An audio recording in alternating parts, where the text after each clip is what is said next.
Renungan Harian Selasa 8 Oktober 2024. Suami kepala istri.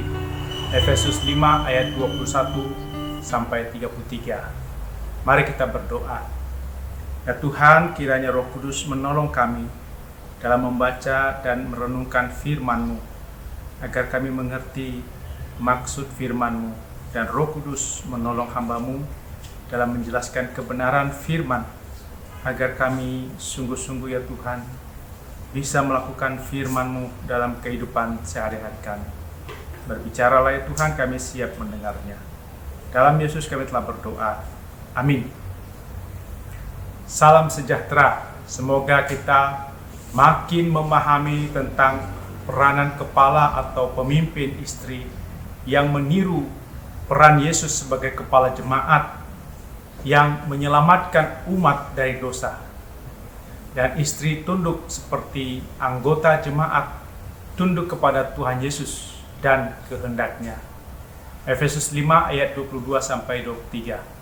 Hai istri, tunduklah kepada suamimu seperti kepada Tuhan, karena suami adalah kepala istri, sama seperti Kristus adalah kepala jemaat. Dialah yang menyelamatkan tubuh. Kepala atau pemimpin istri berarti suami yang sadar bahwa hidup sendirian tidak baik, karena Tuhan telah berfirman bahwa seorang laki-laki tidak baik sendirian, maka Allah akan menjadikan seorang penolong yang sepadan dengan laki-laki. Kejadian 2 ayat 18. Kepala istri diciptakan untuk hidup bersama, bersatu dengan istri yang menjadi penolong yang sepadan. Hidup bersama, bersatu, berarti di dalam hati, jiwa, pikiran, kepala selalu ada keinginan untuk hidup bersekutu dengan Tuhan dan dengan istri, dengan anak, dengan sesama anggota gereja dan anggota masyarakat. Ketika belum menikah, anak laki-laki bersekutu dengan orang tua, kakak adik. Tapi setelah menikah, anak laki-laki meninggalkan orang tua, adik dan kakak, kemudian menerima tanggung jawab menjadi kepala atau pemimpin istri. Dalam keluarga bersama orang tua, seharusnya sudah dilatih, diajarkan bersekutu dengan Tuhan dan dengan anggota keluarga. Ketika bersama orang tua, tidak dilatih, tidak diajarkan bersekutu dengan Tuhan dan anggota keluarga, maka ia akan menemui kesulitan dalam menjalankan tanggung jawab sebagai kepala istri untuk membangun persekutuan dengan Tuhan dan persekutuan dengan istri dan anak-anak. Menerima dan melaksanakan peranan sebagai kepala istri dilaksanakan berdasarkan janji nikah yang diucapkan di hadapan Tuhan dan jemaat.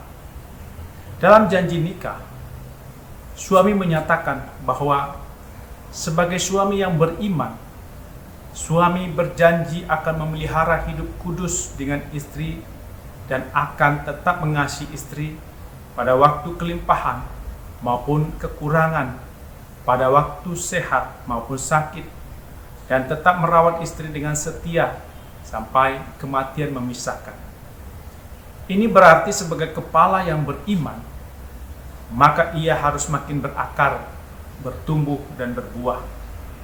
Untuk bisa berakar, bertumbuh dan berbuah, pemimpin istri harus menetapkan bersama tujuan atau visi pernikahan yang akan dicapai sampai akhir hidup. Tujuan pernikahan bukan sesuai keinginan daging kepala, tetapi kepala tunduk kepada tujuan Tuhan ketika menciptakan pernikahan. Tujuan pernikahan yang dikehendaki Tuhan adalah membentuk persekutuan suami istri, berdasarkan kasih yang bersifat khusus dan menyeluruh. Kemudian membangun keluarga yang mencerminkan citra Allah dan memuliakan Allah. Membentuk keluarga yang bahagia, sejahtera, dan bertanggung jawab sebagai anggota gereja dan anggota masyarakat. Sebagai kepala atau pemimpin, terus-menerus merenungkan, mengingat, menghayati tujuan pernikahan ini siang dan malam, agar bisa dilaksanakan dan selalu memikirkan dan berusaha agar tujuan ini terlaksana. Hidup bersama sebagai suami istri adalah hidup bersama dengan tujuan yang sudah disepakati dan sudah diucapkan janjinya dalam ibadah peneguhan dan pemberkatan nikah, serta bertekad untuk melakukan tujuan tersebut. Sebagai kepala terus-menerus mengajak istri untuk melakukan persekutuan suami istri, mempersiapkan materi persekutuan. Kesatuan kebersamaan akan terbentuk jika tujuan pernikahan dengan konsisten dicapai, dikerjakan sampai akhir hidup. Apabila kepala atau pemimpin lupa, lalai melakukan tujuan pernikahan, maka istri sebagai penolong yang sepadan, menolong kepala untuk mengingatkan dan membantu agar persekutuan suami istri dilaksanakan dengan kasih. Penolong yang sepadan maksudnya adalah menolong dalam mengerjakan tujuan pernikahan untuk membentuk persekutuan suami istri, membangun sifat-sifat Allah dalam keluarga, membangun kebahagiaan dan kesejahteraan dalam pernikahan dan keluarga, berperan dalam gereja dan masyarakat.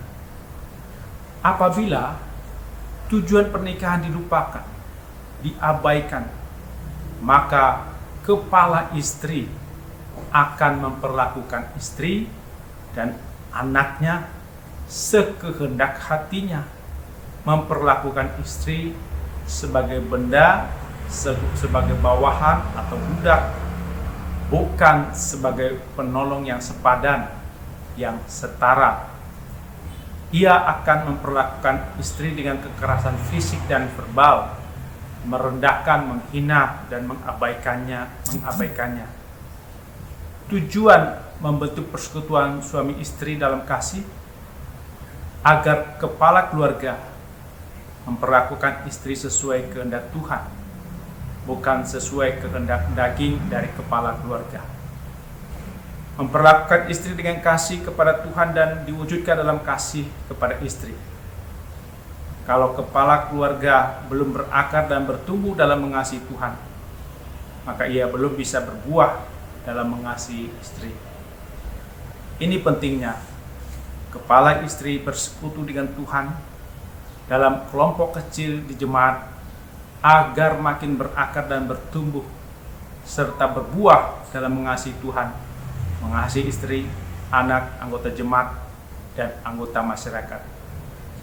Istri tunduk kepada kepala istri dalam rangka usaha untuk mencapai tujuan pernikahan.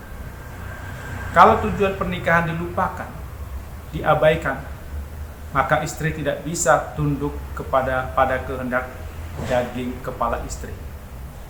Kepala keluarga tunduk kepada Tuhan Yesus dan kehendaknya.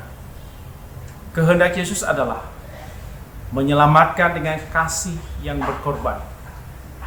Kepala istri taat pada cara Yesus yang mengasihi dan dengan berkorban untuk menyelamatkan manusia dari dosa. Cara kepala istri mencapai tujuan pernikahan adalah dengan kasih yang berkorban dan menyelamatkan istri dari dosa. Tujuan pernikahan membentuk persekutuan suami istri dalam kasih berarti membentuk sifat mengasihi yang berkorban dan menyelamatkan diri sendiri dan istri dari dosa. Persekutuan suami istri bukan menambah dosa kebencian, kekerasan fisik dan verbal, dosa menghina, merendahkan, mengabaikan, dosa mementingkan diri sendiri, dosa egois, dan dosa lainnya. persekutuan suami istri untuk mengurangi, menghancurkan dosa-dosa yang menimbulkan konflik, yang merusak kesatuan atau kebersamaan. Persekutuan rumah tangga yang berbahagia adalah yang bersepakat, sehati, tekun bersekutu dalam kasih, hingga mendapat damai dan ikatan makin teguh. Tanpa Tuhan tidak ada berkat penuh. Diungkapkan dalam KJ 318 ayat 2.